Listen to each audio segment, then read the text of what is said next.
ای بریندان مکنه زاهدی پاکیزه سریشت که گناهی دیگران بر تو نخواهند نوشت. من اگر نیکم و یا بد تو برو خود را باش. هر کسی آن در رود عاقبتی کار که کشت. همه کس طالب یارند چه هوشیار و چه مست. همه جا خانه عشق است چه مسجد چه کنیشت. ناامیدم مکن از سابقه لطفی ازت.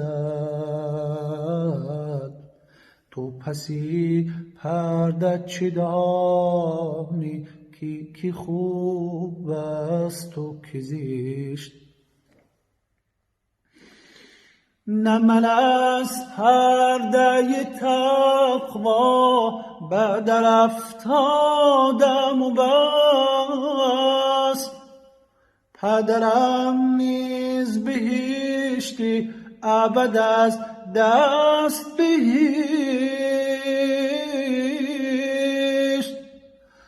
حافظا روزی عجب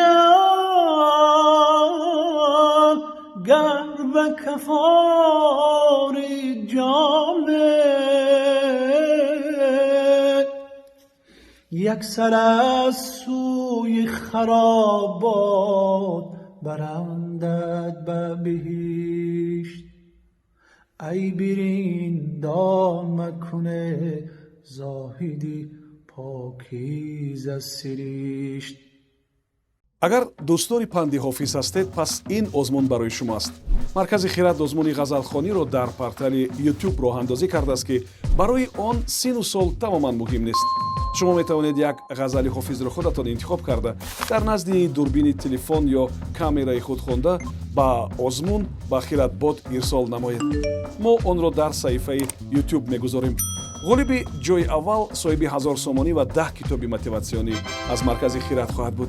нафаре ки ҷои дуюмро ишғол мекунад соҳиби 500 сомонӣ ва 5 китоби мотиватсионӣ мешавад. соҳиби ҷои сеюм соҳиби 5 китоби мотиватсионӣ мешавад. фақат таваҷҷӯҳ кунед ки ғолибонро мо аз рӯи тамошо, аз рӯи коммент ва лайкҳо дар YouTube муайян мекунем. ҷанбасти озмун санаи 20 декабр. метавонед барои маълумоти бештар бо рақами 922 55 0290 занг бизанед.